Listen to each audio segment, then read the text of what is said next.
as nossas exposições. Convido, então, o senhor Alberto, mais conhecido como Betão, professor Betão, para fazer o uso da palavra. O senhor disporá de 15 minutos. Inicialmente, agradecer o convite, dizer da grande satisfação de poder estar aqui hoje falando sobre o esporte brasileiro, um tema tão importante, tendo em vista, né, a nossa história esportiva e também os eventos recentes que aconteceram no Brasil, Jogos Olímpicos, né, Copa do Mundo, etc. Nós estamos ainda num clima de refletir sobre os resultados desses eventos e também pensar o que foi feito e os caminhos a serem seguidos. Então, eu quero inicialmente agradecer ao deputado João Derli pelo convite, por estar aqui hoje. Também aproveitar e cumprimentar os demais colegas da mesa, né? Cumprimentar os demais deputados federais, né? A satisfação de estar aqui. Também outras autoridades que aqui se encontram, federações, confederações, comitês, né? Colegas e a comunidade em geral. Bom, eu dividi a minha exposição em duas partes. A primeira parte, eu vou dar uma ideia geral sobre o que é o projeto Referências, né? Que é um projeto voltado a gestão e a política de esporte de alto rendimento no Brasil. E depois eu vou convidar o meu colega de trabalho, o professor Alain, que venha fazer uma apresentação mais técnica do projeto. Nós dividimos essa apresentação em dois momentos. Bom, então, o primeiro momento da minha fala, eu quero referir da ideia, de onde é que surgiu a ideia de realizar o projeto Referências, que é um projeto de coleta de um conjunto de informações e criação de cenários para decisão, para tomada de decisão e para gestão do esporte de alto rendimento no Brasil, particularmente focado na questão do esporte olímpico e o esporte paralímpico. Então, a ideia surgiu em 2012, ela foi uma iniciativa, na verdade, do Ministério do Esporte. A iniciativa vem de uma preocupação, eu diria, né, da comunidade esportiva brasileira, que há muitos anos, né, vinha solicitando, pela falta de informações sistematizadas num único local, né, que tivesse uma base de dados, né, com um conjunto de informações também, que pudesse tomar decisões sobre esporte. A gente sabe que hoje o desenvolvimento do esporte envolve muitos recursos, o esporte de alto rendimento envolve muitos recursos financeiros. Isso é uma realidade também no Brasil, os investimentos todos que foram feitos para os eventos que tiveram aqui.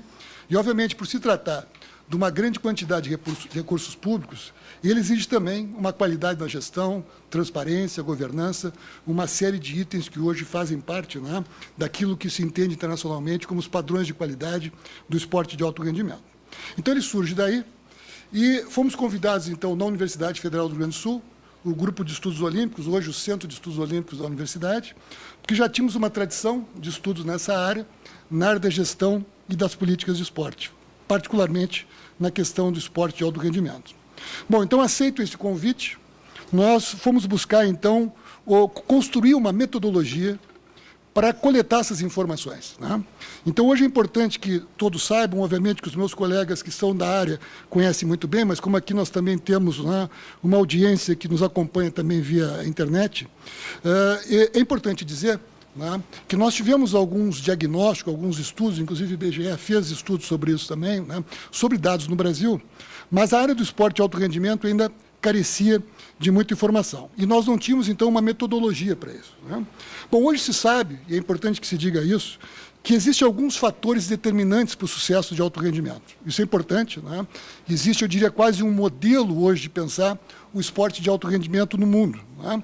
O Brasil tem, obviamente, ciência disso, os países que são as potências esportivas têm no alto rendimento, o Brasil também, né, tem, é o país que está num grupo também qualificado de trabalho na área do alto rendimento.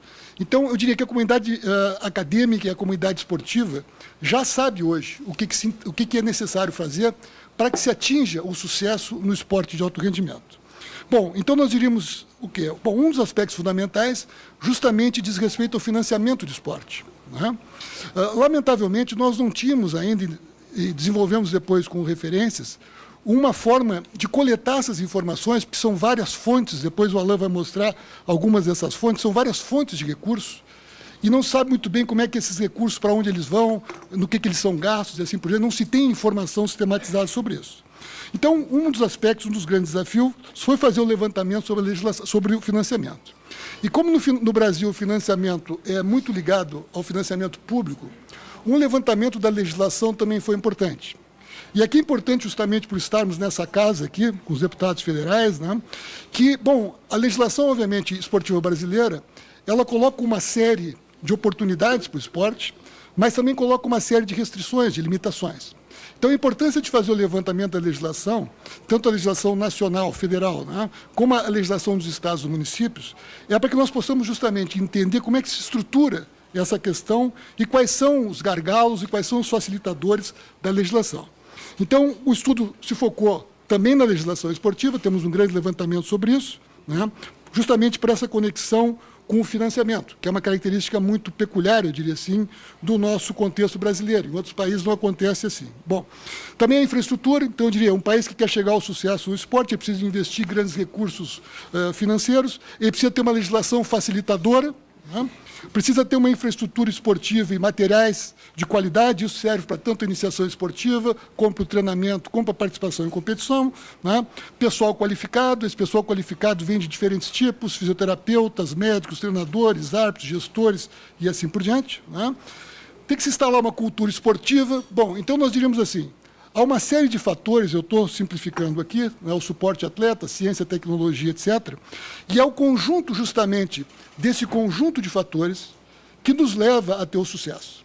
Então, se tende a pensar, muitas vezes, né, que basta nós colocarmos muito recurso no esporte para que isso tenha um resultado quase automático. Né? E hoje se sabe, né, os próprios efeitos desses financiamentos nos mostram isso, que é um conjunto de fatores. Então, o levantamento desse conjunto de fatores que se tornou um aspecto fundamental. Então, o projeto Referências, né, que agora o professor Alex vai mostrar um pouquinho mais para vocês, ele se centrou justamente nisso.